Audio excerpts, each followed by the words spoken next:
इस कहानी की शुरुआत में हमें समुद्र के बीचों बीच में एक ऑयल प्लेटफॉर्म को दिखाया जाता है और यहीं पर हम दो लोग को आते हुए देखते हैं, क्योंकि इन दोनों को इसकी कंपनी ने इस पुराने से प्लेटफॉर्म को उड़ाने के लिए काम दिया है। और इनमें से एक आदमी पानी की गहराइयों में जाकर एक बम को लगा देता है, लेकिन तभी एक बहुत ही बड़ी शार्क आकर इसके ऊपर हमला कर देती है और हम इसके दूसरे साथी को देखते हैं जो अपने साथी से कांटेक्ट करने की कोशिश करता है, लेकिन तभी अचानक से इसका बोट भी हिलने लगता है और तभी इसकी नजर एक बहुत ही बड़े शार्क पे जाती है जो कि इसी की ओर आ रही थी, जिसके बाद यह शार्क इस आदमी को भी जान से मार देता है। इसके बाद हमें जैक नाम के आदमी को दिखाया जाता है और यह अपनी फैमिली के साथ में मैक्सिको शहर में आ रहा था। जैक के फैमिली में उसकी वाइफ और उसके बेटा बेटी थे। जैक अपनी फैमिली के साथ में एक बीच पर जाता है और वहां पर जैक का बेटा अपने स्कोप से उसी प्लेटफॉर्म को देख रहा था। असल में जैक इसी प्लेटफॉर्म को चेक करने के लिए यहाँ पर आया है। इसके बाद जैक अपनी फैमिली को लेकर एक शहर में चला जाता है, लेकिन वहाँ के लोग जैक से बिल्कुल भी अच्छी तरीके से बातें नहीं करते।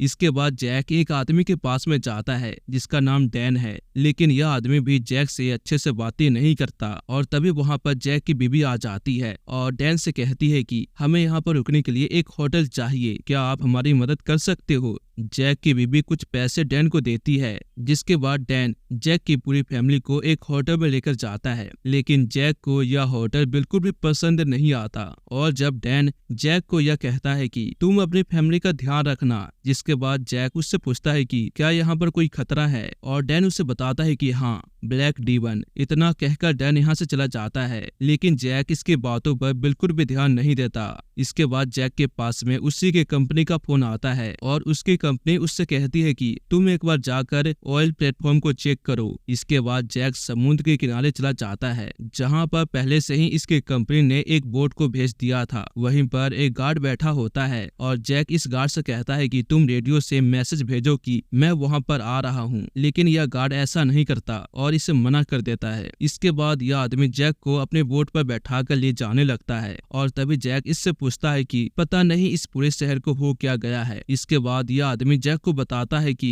इन सभी को डर है एक ब्लैक डीमन से, जो कि एक बहुत ही बड़ी शार्क है, लेकिन जैक इसकी बातों पर बिल्कुल भी विश्वास नहीं करता और हंसने लगता है। इसके बाद बोट चलाने वाला आदमी अपने बोट को एक जगह पर रोक देता है और जैक से कहता है कि मैं इसके आगे नहीं जा सकता, यहाँ से तुम्हें अकेले ही जाना होगा। इतना कहकर यह यहाँ से चला जाता है। दूसरी ओर हम जैक की बीबी को देखते हैं जो कि एक ढाबे में बैठकर खाना खा रही थी। तभी इनके पास में एक आदमी आता है जो शराब पिया था और यह जैक की बेटी से बदतमीजी करने लगता है। यह देखकर जैक की बीबी अपने बच्चों को बचाने के लिए उस आदमी पर हमला करती है और यह सब कुछ करने के बाद ये तीनों ही वहां से बाहर आ जाते हैं। जब ये अपनी गाड़ी की ओर जाते हैं तो यह देखते हैं कि किसी ने उनके गाड़ी के टायर को चाकू से फाड़ दिया है। इसके बाद जैक की फैमिली नदी के किनारे आ जाती है और एक बोट वाले को पैसे देकर उससे कहती है कि हमें ऑयल प्लेटफॉर्म तक पहुंचा दो। पहले तो यह आदमी ऐसा करने के लिए मना करता है, लेकिन जब यह देखता है कि इनके पीछे कुछ बुरे लोग पड़े हैं तो यह इनकी मदद के लिए तैयार हो जाता है। इसके बाद हम जैक को देखते हैं जो बोट लेकर प्लेटफॉर्म तक जाने लगता है।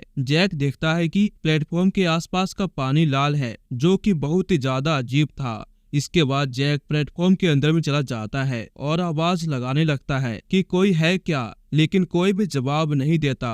और तभी जैक को दो लोग मिल जाते हैं, जिनमें से एक का नाम शैडो है। जैक इन सभी से कहता है कि डरो मत, मैं यहाँ पर आ चुका हूँ, लेकिन शैडो कहता है कि तुम्हें आने में बहुत ही ज्यादा देर हो चुकी है। और तभी इन तीनों को पता चलता है कि कोई इनकी ओर तेजी से आ रहा है और जब शैडो का दोस्त अपने दूरबीन से देखता है तो हमें पता चलता है कि जैक की फैमिली जैक की ओर आ रही है। और हम जैक के बेटे को देखते हैं जो अपनी दूरबीन से आसपास के नजारे को देख रहा था। और तभी हम बोट के नीचे से एक बहुत ही बड़ी सी साया को देखते हैं, जो कि किसी और का नहीं बल्कि एक बहुत ही बड़े शार्क का था। और इससे हमें पता चल जाता है कि अब जैक की फैमिली बहुत ही बड़ी मुसीबत में है और इस खतरे का एहसास इन दोनों को भी हो चुका था और यह दोनों उस शार्क का ध्यान भटकाने के लिए प्लेटफॉर्म पर आवाज निकालने लगते हैं ताकि जैक की फैमिली सही सलामत यहाँ पे आ सके। और यह सब देखकर जैक को कुछ भी समझ में नहीं आता और यह इनसे पूछता है कि ये तुम क्या कर रहे हो। और कुछ समय के बाद जैक की फैमिली सही सलामत प्लेटफॉर्म पर आ जाती है। जैक की बेटी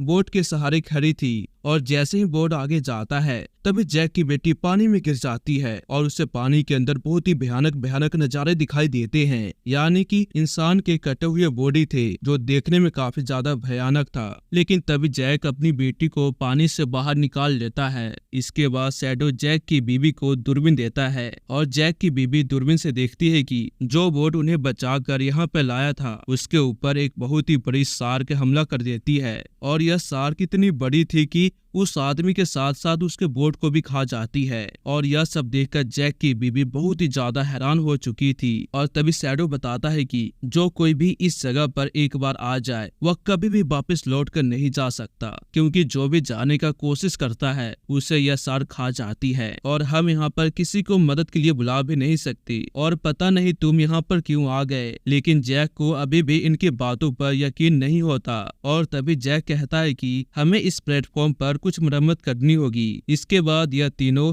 इस पूरे प्लेटफॉर्म के मैप को देखते हैं और इन्हें पता चलता है कि हमें इसे ठीक करने के लिए पानी की गहराई में जाना होगा। लेकिन यह सब कुछ जैक की बीबी को पसंद नहीं आता। लेकिन जैक अपनी बीबी के बातों पर ज्यादा ध्यान नहीं देता और ये दोनों प्लान बनाते हैं कि एक कैप्सूल की मदद से पानी के नीचे जाएंगे। जिसके बाद शैडो और उसका साथी ये दोनों ही पानी की गहराइयों में चले जाते हैं। पानी में शैडो का साथी जब कैप्सूल से बाहर आता है तो उसे अपने सामने बहुत ही सारे इंसान के कटे हुए बॉडी पार्ट्स तैरते हुए नजर आते हैं, जिसे देखकर यह बहुत ही ज्यादा घबरा जाता है। और तभी इसकी नजर वहाँ पे लगे हुए बम पर जाती है जिसके अंदर बस कुछ ही घंटे बाकी थे। वह बड़ी सी शार्क इन्हीं की ओर आ रही है और तभी इसकी नजर बड़े से शार्क में जाती है, जिससे देखकर यह जल्दी से अपने कैप्सूल में चला जाता है। लेकिन यह बड़ी सी शार्क इसके कैप्सूल को अपने मुंह से पकड़ लेती है। और ऊपर हम जैक को देखते हैं जो कैप्सूल को खींचने की कोशिश करता है और कुछ समय के बाद शैडो पानी में से बाहर आ जाता है और जैक उससे पूछता है कि तुम्हारा साथी कहाँ पर है। और तभी हमें शैडो के साथी की बॉडी तैरते हुए नजर आती है, जिसे देखकर जैक को ऐसा लगता है कि शायद यह अभी भी जिंदा है। इसलिए जैक इसकी बॉडी को बाहर निकालने की कोशिश करता है और जैसे ही जैक शैडो के साथी की बॉडी को बाहर निकालता है तो हम देखते हैं कि इसकी आधी बॉडी कटी हुई है। और अब इसके बाद जैक और जैक की बीबी एक रूम में जाते हैं और सोचते हैं कि हम अपने बच्चों को कैसे बचाएंगे। और तभी जैक अपनी बीबी पर चिल्लाने लगता है और उससे कहता है कि मैंने तुम्हें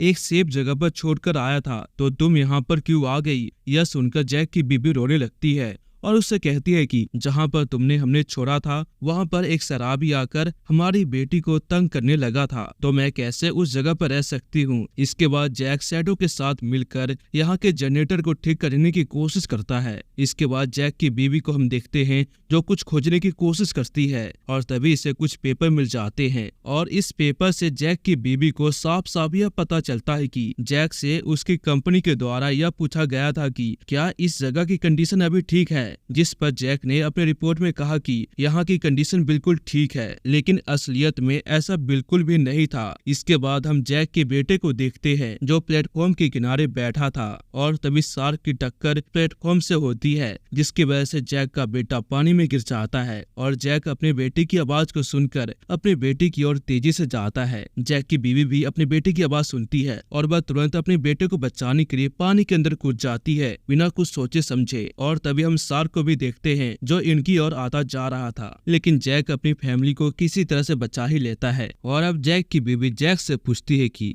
मुझे सब कुछ पता चल गया, तुमने अपनी कंपनी को यह इन्फॉर्मेशन दी कि यह जगह बिल्कुल ठीक है, लेकिन असलियत में ऐसा कुछ भी नहीं था, बताओ तुमने ऐसा क्यों किया। यह सुनकर जैक कहता है कि तो मैं क्या करता, ऐसा करने से मुझे काफी सारे पैसे मिलते और कंपनी को भी काफी ज्यादा प्रॉफिट होता, और यह सब कुछ मैंने अपनी फैमिली के लिए किया। इसके बाद जैक जनरेटर को भी ठीक कर लेता है और शैडो से बातें करते हुए कहता है कि हाँ मैं वही इंसान हूँ जिसने उस पेपर पे साइन किया जिसमें यह लिखा था कि यहाँ की कंडीशन बिल्कुल ठीक है। यहाँ पर हमें यह भी पता चलता है कि इस प्लेटफॉर्म के नीचे जो बम लगा है वह बम इसी की कंपनी के द्वारा लगाया गया था ताकि इसकी कंपनी वाले जैक को मार दे, जिसकी वजह से कंपनी को जैक को पैसा न देना पड़े। लेकिन शैडो कहता है कि अब यह सब छोड़ दो, अब हमें यहाँ से निकलने के लिए सोचना चाहिए। इसके बाद हम जैक की फैमिली को देखते हैं जो एक टूटे हुए नाव को ठीक कर रहे थे। इसके बाद जैक शैडो के पास में आकर उससे कहता है कि मैं पानी के नीचे जाकर उस बम को निकाल लूंगा और मैं अपने पीछे उस बड़े से शार्क को भी लगा लूंगा, जिससे तुम्हारे पास में इतना टाइम मिल जाएगा कि तुम मेरी फैमिली को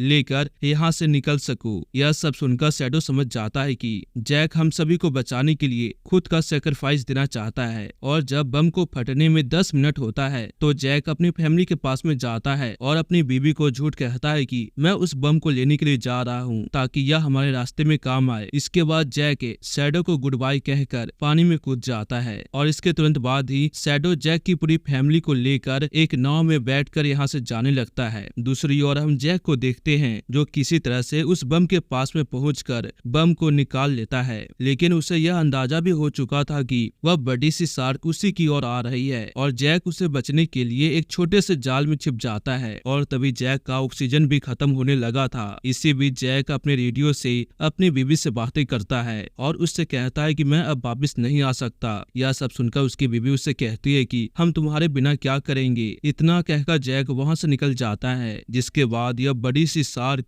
बम के साथ साथ जैक को भी संभाल लेती है और बम फटने की वजह से यहाँ पर शार्क के चितरे उड़ जाते हैं और जैक की पूरी फैमिली यह देखती है कि उस बम के फटने की वजह से यह प्लेटफॉर्म भी तबाह हो जाता है।